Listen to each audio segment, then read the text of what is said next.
Welcome. I'm Gil Matthew, Executive Director of the Economic Resource Council of Nevada County, and this is All Things Economic. Over the past couple of years on this broadcast, we've taken on such topics as reading the economic tea leaves, which we described as like trying to count an aquarium full of fish, to what to expect when no one's expecting, the decline of almost every society when no one is having babies. And of course, there was the great one on how to read a graph, a subject near and dear to every economist's heart. But thus far, I've been able to stay away from one of the most quizzical of all of the subjects in economics, the cryptocurrency. But today we put our head down and tackle it. So what is cryptocurrency?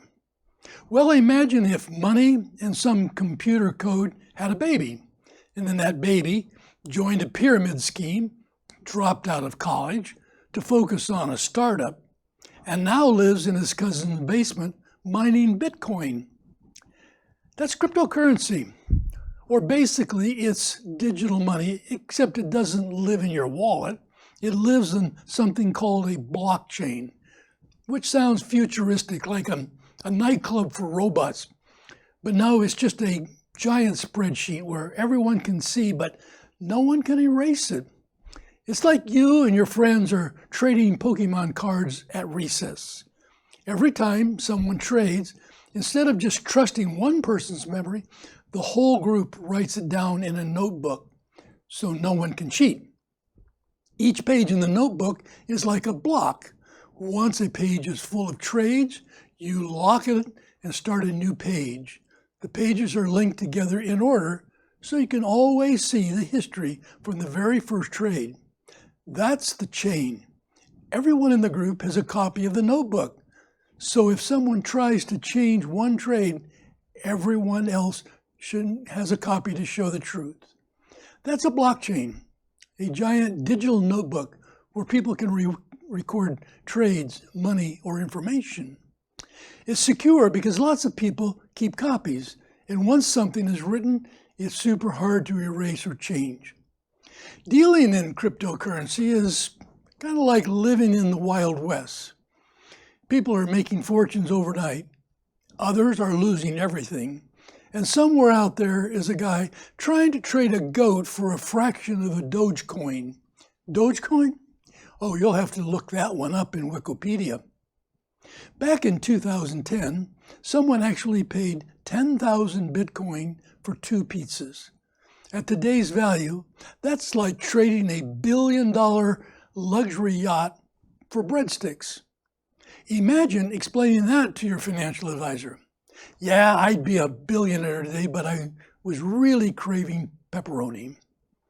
Crypto also has its own slang. You don't just buy Bitcoin, you hold it, which might stand for hold on for dear life. That's right. The investment advice is literally for Bitcoin is scream and don't let go. And then there are whales. Those are the guys who own huge amounts of crypto, and shrimps who own almost none.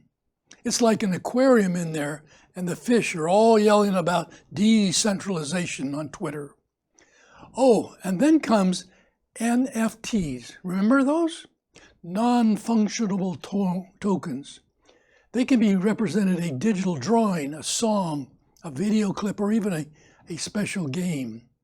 The NFT lives in the blockchain, so everyone who owns it can see when it was bought and sold. It was like Beanie Babies, but for people with internet. And just like Beanie Babies, some people are now stuck with a digital platypus in a top hat that nobody wants to buy. But let's be fair. People like crypto because it's outside the traditional banks.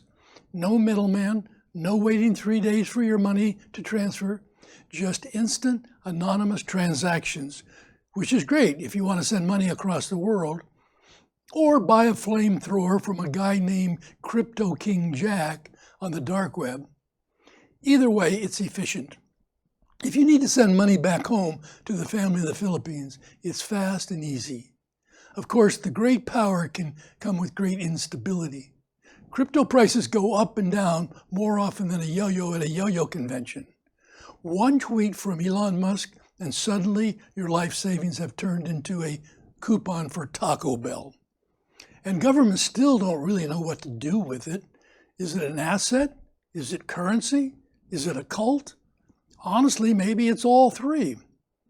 So what have we learned? 4 new words: blockchain, Dogecoin, Bitcoin, and non-fungible tokens. Cryptocurrency it's not a physical money. It's very risky. And somehow it's both the future of finance and a really elaborate prank. I could change the world, or could just change our ability to pay rent. Either way, one thing's certain: it makes for great podcast material. So until next time, this is Gil Matthew with the Economic Resource Council of Nevada County with all things economic. Be well and thrive.